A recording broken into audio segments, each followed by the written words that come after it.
Abede bunge gabich mokalo parliament bunge mar 12.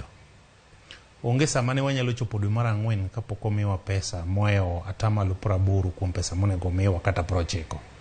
Wang'ni kaka wawuoyo sani koka wan 30% mar pesa monego omiwa.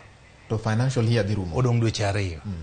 Koro wakia ni dweche 2 gi ibro miwa go mwati kode. To remember ni ne wan gi budget mane waketo gik monego watim, and then wan gi gimiluongo ni performance contract mo assign gi CDF board gik monego watim to gi kaka onego timgi.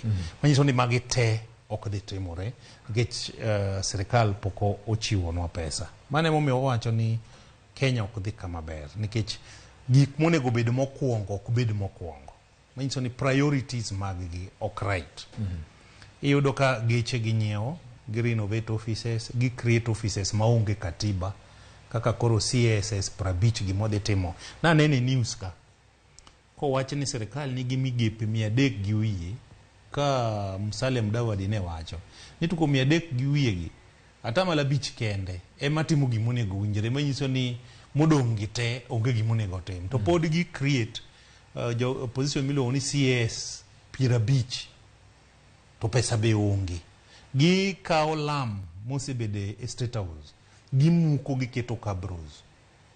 Wa create offices moko ni office of the spouse of chief, Prime Cabinet Secretary.